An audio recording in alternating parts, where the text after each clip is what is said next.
Magandang gabi, Pilipinas! Bayan iba't ibang programang pang-edukasyon ang sabay-sabay na inilunsad ng Department of Education sa Lawag City ngayong araw. Pinangunahan ito ni Presidential Son at Ilocos Norte Representative Sandro Marcos bilang kinatawan ni Pangulong Ferdinand R. Marcos Jr. sa ilalim ng PBBM Gabay ng Bayan.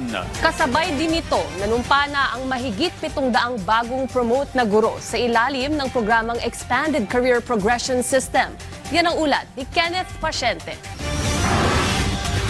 Pagpapalakas ng akses at kalidad ng edukasyon sa bansa. Yan ang target ng paglulunsad ng pinakabagong education program ng pamahalaan.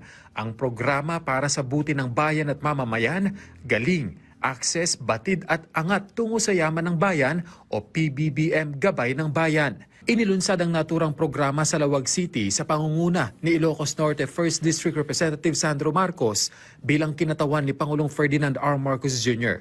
Nakapailalim sa programa ang iba't ibang hakbang ng pamahalaan para mas gawing inklusibo ang edukasyon sa Pilipinas. Isa sa highlight ng programa ang pagpirma sa Memorandum Joint Circular na hudyat ng paglulunsad ng bagong Pilipinas Merit Scholarship Program o BPMSP. Isang batay sa galing na scholarship para sa mga senior high school graduates at TESDA certificate holders. Target ng programa ang 20,000 scholar para sa school year 2026 hanggang 2027. Sa mensahe ng Pangulo na binasa ni House Majority Leader Marcos, sinabi nito na maaari silang kumuha ng kurso batay sa national priority sectors. Through this scholarship, the top 5 graduates of each senior high school nationwide will have the opportunity to pursue in any high-performing higher education or technical vocational institution, undergraduate degree, or TVET diploma programs. These programs shall be aligned with our national priority sectors based on our country's real and urgent needs that, if left unaddressed, would hold back national development. Inilunsad din ang Project PEPA, isang information caravan para ipaalam sa pamilyang 4Ps ang mga oportunidad sa libreng edukasyon.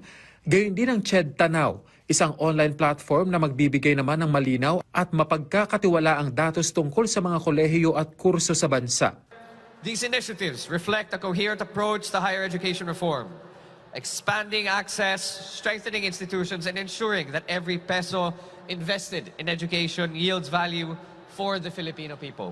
Gayunman ipinunto ng Pangulo na bukod sa ganitong mga mekanismo, dapat ding pagtuunan ng pansin ng mga guro na siyang humuhubog sa kakayahan ng mga estudyante. Kaya naman nasa 789 newly promoted teachers ang nanumpa ngayong araw sa ilalim ng Expanded Career Progression System.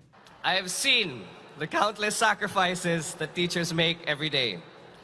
May this achievement inspire you not only to broaden your skills and horizons, but to continue shaping the character of our learners. Nilagdaan din ng CHED at Pag-ibig Fund ang kasunduan para sa abot kayang pabahay sa mga estudyante at guro. Hinimok din ng Pangulo ang mga estudyante sa buong bansa na samantalahin ang pagkakataong ito para sa kanilang ikauunlad. Kenneth Pasyente, para sa Pambansang TV, sa Bagong Pilipinas.